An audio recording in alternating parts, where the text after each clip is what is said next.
Since Plato, it had been the dream of wise men that one day there might be such a thing as a philosopher king. This star, born April 26, 21 AD, was named Marcus Annus Vys, and for all impossible expectations and responsibilities, he would manage to prove himself worthy of all of it. The early days of the boy who would become Marcus Aurelius were defined by both loss and promise. His father, Verres, died when he was 3. He was raised by his grandfathers, who doted on him and who clearly showed him off at court. Even at an early age, he developed a reputation for honesty. The Emperor Hadrian, sensing his potential, began to keep an eye on him. By the time Marcus was 10 or 11, he'd already taken to philosophy, dressing the part in humble, rough clothing and living with sober and restrained habits, even sleeping on the ground.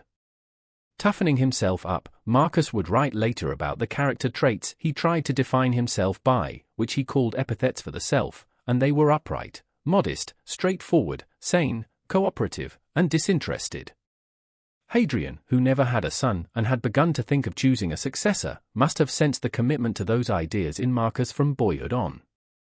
He must have seen, as they hunted wild boar together, some combination of courage and calmness, compassion and firmness.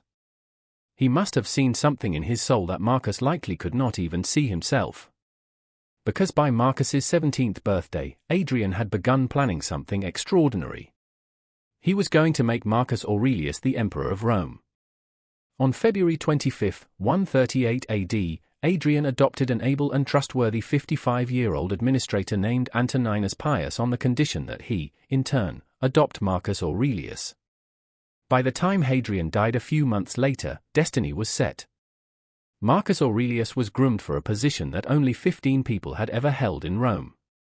He was to be made Caesar.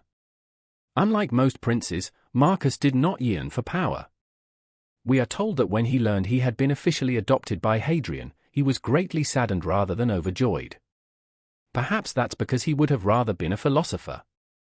Reservations are not the same as cowardice, however. The most confident leaders, the best ones, are often worried that they won't do a good enough job. They go in knowing it will not be easy, but they do proceed. And Marcus, around this time, would dream a dream that he had shoulders made of ivory. To him, it was a sign he could do this. It wasn't just the headwind of power that Marcus faced in life. From his letters, we know he had occurring painful health problems. He became a father at age 26, a transformative and trying experience for any man. In Marcus's case, though, fate was almost unbelievably cruel. He and his wife, Faustina, would have 13 children. Only 5 would survive into adulthood. His reign from 161 to 180 was marked by the Antonine Plague, a global pandemic that originated in the Far East, spread mercilessly across borders, and claimed the lives of at least 5 million people over 15 years. And he faced some 19 years of wars at the borders. But these external things don't deter a Stoic.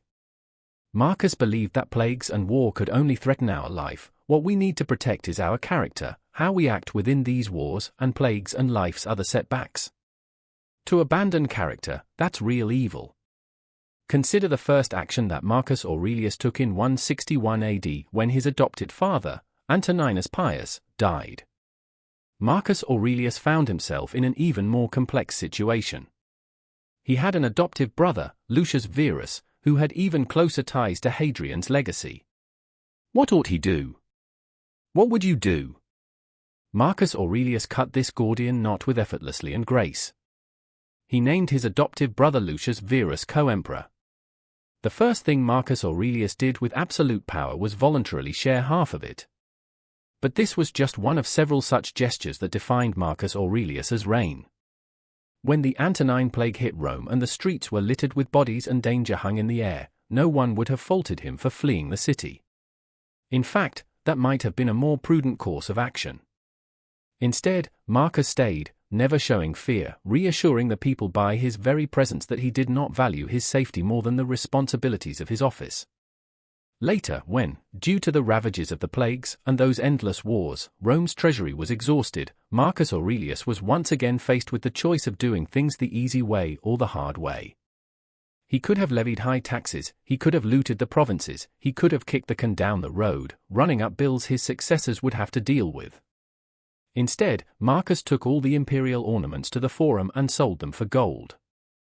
As for us, he once said to the Senate about his family, we are so far from possessing anything of our own that even the house in which we live is yours. His dictum in life and in leadership was simple and straightforward: do the right thing, the rest doesn't matter. No better expression or embodiment of Stoicism is found in his line and in his living: waste no more time talking about what a good man is like, be one. At the core of Marcus Aurelius's power, as a philosopher and as a philosopher king, seems to have been a pretty simple exercise that he must have heard about in Seneca's writings and then in Epicurus, the morning or the evening review. Every day and night, keep thoughts like these at hand, Epicurus had said. Write them, read them aloud, talk to yourself and others about them. So much of what we know about Marcus Aurelius's philosophical thinking comes from the fact that for years he did that. He was constantly jotting down reminders and aphorisms of Stoic thinking to himself. The title Meditations, which dates to 167 AD, translates as to himself. This captures the essence of the book perfectly, for Marcus was truly writing for himself, as anyone who has read Meditations can easily feel. It is obvious in retrospect that Marcus used the pages of his journal to calm himself, to quiet his active mind, to get to the place of apatheia, the absence of passions. He would have loved to have spent all his time philosophizing, but it was not to be so. The few minutes he stole in his tent on campaign or even in his seat at the Colosseum as the gladiators fought below, he savored as opportunities for reflection. There is no theme that appears more in Marcus's writing than death. Perhaps it was his own health issues that made him so acutely aware of his mortality, but there were other sources. Since he did not flee Rome as many other wealthy citizens did during the plague, Marcus woke up in a surreal, smelling city, a mixture of the putrid smell of dead bodies and the sweet aroma of incense. Think of yourself as dead, he writes. You have lived your life, now take what's left and live it properly. On another page, he says, you could leave life right now. Let that determine what you do and say and think. We're told that Marcus was quite sick toward the end, far away from home on the Germanic battlefields near modern-day Vienna. Even with his own end moments away, he was still teaching, trying to be a philosopher, particularly to his friends who were bereft with grief. Why do you weep for me? Marcus asked them, instead of thinking about the pestilence and about death, which is the common LW to us all. Then, with the dignity of a man who had practiced for this moment many times, he said, if you now grant me leave to go, I bid you farewell and pass on. Before he would survive a day or so more. Perhaps it was in these last few moments, weak in body but still strong in will, that he jotted down the last words that appear in his Meditations, a reminder to himself about staying true to his philosophy, so make your exit with grace, the same grace shown to you. Finally, on March 17, 180, at age 58, he covered his head to go to sleep and never woke up. Rome and us, her descendants, would never see such greatness again.